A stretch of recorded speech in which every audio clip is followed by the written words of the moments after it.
स्वागत है इस नए वीडियो में दोस्तों। आज हम लोग बात करने वाले हैं Uttarakhand public service commission executive officer and tax and revenue inspector examination 2023 की फॉर्म फिलअप की प्रक्रिया के बारे में। इसमें जानेंगे दोस्तों कि हम एग्जीक्यूटिव ऑफिसर का फॉर्म किस प्रकार से फिलअप कर सकते हैं। बहुत ही आसान तरीका से आपको फॉर्म फिलअप करना बताएंगे और इसका जो फॉर्म फिलअप की प्रक्रिया है वो 28/8/2023 से स्टार्ट हो गया है और 18/9/2023 तक इसका लास्ट डेट रखा गया है। जो टोटल 20 डेज अब बचा है दोस्तों फॉर्म फिलअप की प्रक्रिया में। इसमें फर्स्ट में हम लोग जानेंगे रजिस्ट्रेशन करना, उसके बाद जो है एजुकेशन क्वालिफिकेशन को ऐड करेंगे, उसके बाद फोटो और साइन को अपलोड करके मेक पेमेंट वाले ऑप्शन पे क्लिक करने के बाद पेमेंट करेंगे। इसमें जो है क्वालिफिकेशन आपका ग्रेजुएशन पास रहना चाहिए। आप किसी भी मान्यता विश्वविद्यालय से ग्रेजुएशन पास रहते हैं तभी आप इस फॉर्म को भर सकते हैं, ठीक है। इसमें आपका जो है टोटल 85 पोस्ट निकाले गए। नोटिफिकेशन में हम कुछ महत्वपूर्ण जानकारी को देख लेते हैं, जैसे इसमें कितना पेमेंट लिया जा रहा है और इसका जो लास्ट डेट रखा गया है वो आप 18 सितंबर 2023 तक इसका लास्ट डेट रखा गया है। यहाँ पे आपका फ़ी की बात करें, एग्ज़ाम शुल्क की बात करें दोस्तों, तो एग्ज़ाम शुल्क आपका जो है यहाँ पे जनरल के लिए 172 रुपया 30 पैसा जो है पेमेंट लिया जा रहा है, ठीक है। आपसे पेमेंट ऑनलाइन चालान काटा जाएगा, ठीक है, जनरल के लिए। और यहाँ पे उत्तराखंड के निवासी हैं तो उनके लिए एसी के लिए अलग चार्ज है, एसटी के लिए अलग चार्ज है और BC1 BC2 के लिए अलग चार्ज है। तो चलिए हम फॉर्म फिलअप करके आपको बारीकी से बताते हैं। तो सबसे पहले आपको चले आना है ऑफिशियल वेबसाइट पर। ऑफिशियल वेबसाइट पे आने का लिंक हमने डिस्क्रिप्शन बॉक्स में दिया हुआ, वहाँ से क्लिक करके आप डायरेक्ट जो है ऑफिशियल वेबसाइट पे आ सकते हैं, ठीक है। आप हमारे टेलीग्राम को भी ज्वाइन कर सकते हैं दोस्तों, उसमें बहुत ही नई नई जॉब के बारे में हम बताते रहते हैं। तो जैसे ही आप ऑफिशियल वेबसाइट पे आइएगा आपके पास कुछ इस प्रकार का इंटरफेस खुलेगा। यहाँ पे आपको अप्लाई नाउ वाले ऑप्शन पे क्लिक कर देना है। जैसे ही आप वहाँ पे क्लिक करते हैं यहाँ पे आपका पर्सनल इन्फॉर्मेशन भरने के लिए बोला जाएगा। उसके बाद जो है नेशनलिटी चूज करने के लिए बोला जाएगा। उसके बाद जो है यहाँ पे एलिजिबिलिटी के बारे में पूछा गया है, ठीक है। तो आप यहाँ पे फर्स्ट अपना नाम लिख दीजिए, टोटल नाम लिख देना, जैसे चंदन कुमार तो चंदन कुमार टोटल लिख देना। उसके बाद जो है फादर नेम यहाँ पे फुल नेम लिख देना है, पे मदर का नाम लिख दीजिएगा। उसके बाद डेट ऑफ बर्थ यहाँ पे आप जो है कैलेंडर वाइज सिलेक्ट कर सकते हैं। यहाँ से आप कैलेंडर वाइज सिलेक्ट कर लीजिएगा आपका डेट ऑफ बर्थ क्या है। सिलेक्ट करने के बाद आपको जो है यहाँ पे जेंडर पूछा गया है, मेल है या फीमेल है। अगर मेल है तो मेल सेलेक्ट कीजिएगा, फीमेल है तो फीमेल सेलेक्ट कीजिएगा। मैरिटल स्टेटस के बारे में पूछा गया है, आप मैरिड हैं या फिर अनमैरिड है, यहाँ पे सेलेक्ट कर लीजिएगा।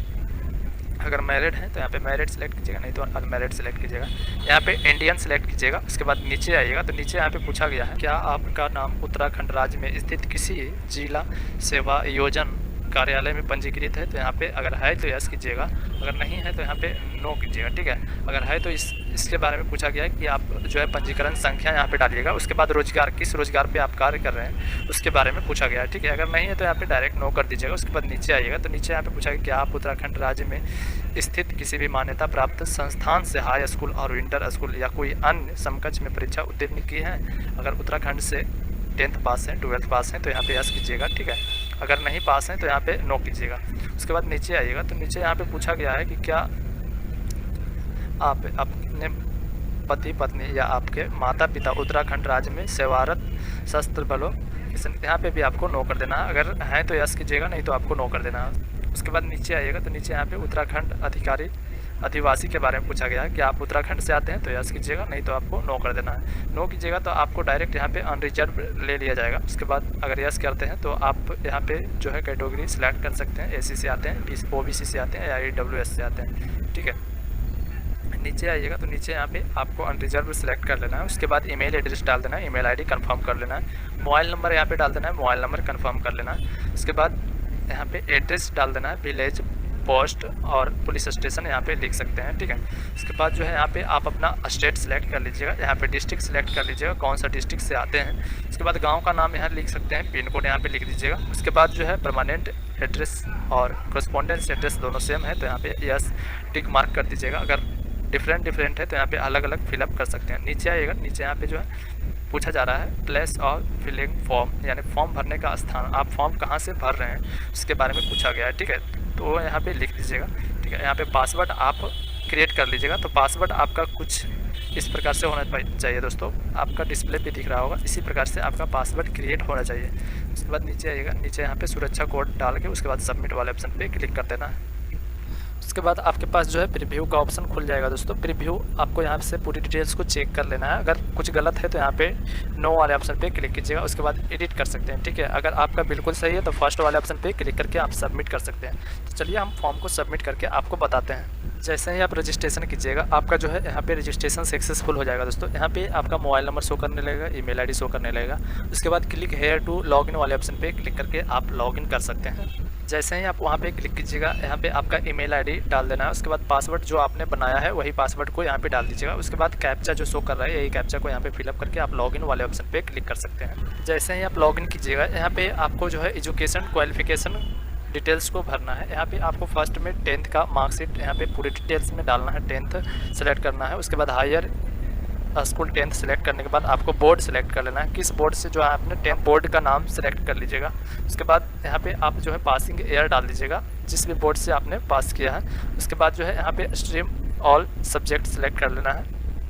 उसके बाद मार्क्स यहाँ पे सिलेक्ट कर लीजिए, कितना नंबर आपको प्राप्त हुआ वो नंबर यहाँ पे डाल दीजिए, कितना नंबर का एग्जाम था वो यहाँ पे डाल दीजिए। आपको परसेंटेज यहाँ पे आपका ऑटोमेटिक शायद चलाएगा, नहीं आता है तो आपको परसेंटेज यहाँ पे लिख करके ऐड एजुकेशन क्वालिफिकेशन वाले ऑप्शन पे क्लिक करना पड़ेगा। जैसे यहाँ पे ऐड वाले ऑप्शन पे क्लिक कीजिएगा, आपका यहाँ पे क्वालिफिकेशन जो है ऐड कर दिया जाएगा। उसके बाद जो है यहाँ पे आप 12th का डिटेल्स जो है ऐड कर सकते हैं। यहाँ पे इंटरमीडिएट सेलेक्ट कर लीजिए। उसके बाद जो है यहाँ पे आप जिस भी बोर्ड से पास किए हैं वो बोर्ड का नाम यहाँ पे सिलेक्ट कर लीजिए।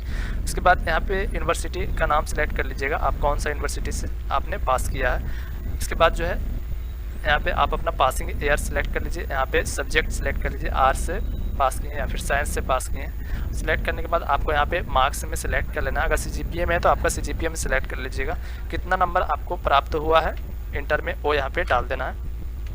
उसके बाद कितना नंबर का एग्ज़ाम था वो यहाँ पे डाल देना है। आपका परसेंटेज ऑटोमेटिक जो है निकल के चला आएगा। उसके बाद जो है आप ऐड एजुकेशन क्वालिफिकेशन वाले ऑप्शन पे क्लिक कीजिएगा, आपका ऑटोमेटिक यहाँ पे जो है इंटर का डिटेल्स ऐड कर दिया जाएगा। अगर आपके पास ITI है तो ITI डाल सकते हैं, पॉलिटेक्निक है तो पॉलिटेक्निक डाल सकते हैं। तो चलिए हम ग्रेजुएशन डालते हैं। यहाँ पे आपको ग्रेजुएशन सिलेक्ट कर लेना है दोस्तों, ठीक है। ग्रेजुएशन उसके बाद सिलेक्ट कीजिएगा। नेक्स्ट में आपको BSc बैचलर, अगर आपके पास बैचलर ऑफ साइंस है तो बैचलर ऑफ साइंस सेलेक्ट कीजिएगा, बैचलर ऑफ आर्ट्स है तो बैचलर ऑफ आर्ट्स सेलेक्ट कीजिएगा। यहाँ पे आपको स्टेट सेलेक्ट कर लेना है, किस स्टेट से आपने जो है ग्रेजुएशन पास किया है, किस बोर्ड से आपने जो है ग्रेजुएशन पास किया है वो बोर्ड यहाँ पे सिलेक्ट कर लेना है, ठीक है। नेक्स्ट में आपको यहाँ पे टोटल डेट ऑफ पासिंग डाल देना है, आपने जो है ग्रेजुएशन कब पास किया है पूरा डेट के साथ डालना है यहाँ पे, ठीक है। फर्स्ट सब्जेक्ट यहाँ पे सिलेक्ट कर लेना है, आपके पास फर्स्ट सब्जेक्ट कौन सा था, सेकंड सब्जेक्ट आपके पास क्या था, थर्ड सब्जेक्ट आपके पास क्या था, उसमें से आपको मार्क्स यहाँ पे कितना आया है। मार्क्स में अगर है तो मार्क्स यहाँ पे डाल दीजिएगा, कितना नंबर आपको प्राप्त हुआ है वो नंबर यहाँ पे डाल देना है, ठीक है। उसके बाद जो है यहाँ पे टोटल नंबर डाल देना है, कितना परसेंट था वो ऑटोमेटिक निकल के चला आएगा। उसके बाद ऐड एजुकेशन क्वालिफिकेशन वाले ऑप्शन पे क्लिक कीजिएगा, आपका क्वालिफिकेशन ऐड कर दिया जाएगा।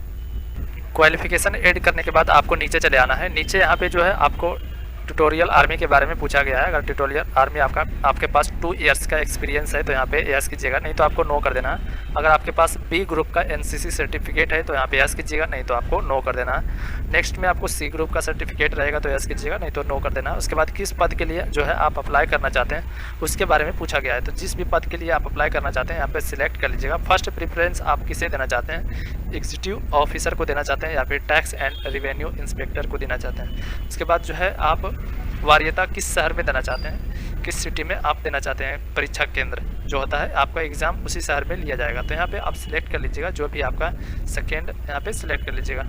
नीचे आइएगा, नीचे यहाँ पे पूछा गया कि क्या आपके खिलाफ़ कोई आपराधिक मामला है तो यस कीजिएगा, नहीं तो आपको नो कर देना है।